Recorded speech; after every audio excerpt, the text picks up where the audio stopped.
we are here with James Biasek from Springville Griffith Institute, and they have been implementing really great reading for the last year, and we are here for our visit today and just going to share some progress. We decided that really great reading was a program that fit really well with everything that we had been learning about the science of reading, and so we decided to move forward with that for this school year, and the results have really been pretty astounding.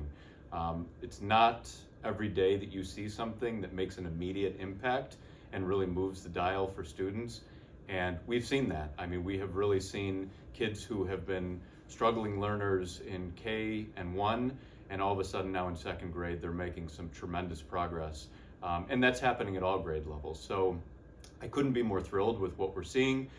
What are some of the things that you've observed as far as this being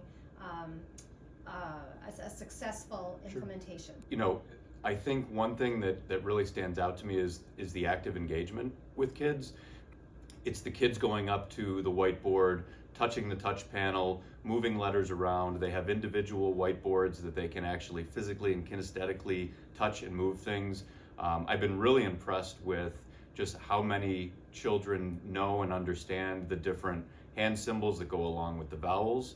And I think, you know, obviously it's no coincidence that this digs into some multimodal learning, and when they can integrate the kinesthetic with the verbal and with the listening piece, it's getting embedded a lot more deeply into their schema. So that has been a really cool thing to see. I'm also a proud parent of a second grader myself, and so we've talked a lot about the schwa at home, and the language is really sticking with the kids, and they're so excited to come home and tell their parents about what they're learning, and just to see the progress in my own child and how he's really gone from what I would call he could read, he could definitely memorize words. Now he's sounding out words that he's never seen before, and that's something he really couldn't do before. That's incredibly exciting for me.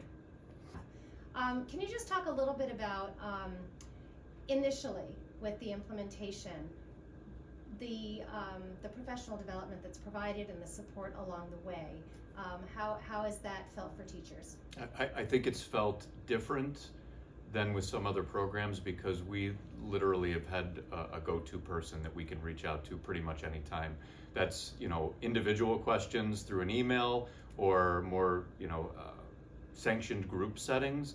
I think people have really gotten the answers that they've needed to help them feel comfortable with the program. But again, I will go back to that whole concept of trying to build teachers' capacity around the why first. I feel like if we were to just hand people a program and say go, without them understanding why this approach is important, it probably would not have moved as quickly as we've seen it move. But they understood why they were doing what they were doing before they even dug into a program, and then the program made a whole lot more sense when they were seeing how all the different components of it fit into the actual concepts in the science of reading. Anything else you want to share? No, I think one thing I've said to the entire faculty, not just the elementary faculty, but everybody, what's extremely exciting about this work is this is trajectory changing stuff for kids. I mean, the ability to read, understand, and read well is essential for navigating life in the 21st century. And so a lot of the difficulties we see in kids, whether it be behaviorally or academically, much of it stems back to kids not being able to read. And so we just see this as such a lever that's going to change a whole bunch of things about our operations in a good way. We've already seen kids who have been not as successful in the past and end up being behavior problems. Now they're experiencing a ton of success, and guess what? They're behaving themselves in class too. So all this goes hand in hand, and like I said, if we can really turn the dial and see that improvement in grades pre-K to 2, we're extremely excited about what that holds for kids moving forward in the rest of their 3rd through 12th grade careers and beyond. So we are starting to now move this conversation forward into our upper elementary grades, which is really where kids pivot from learning to read to reading to learn.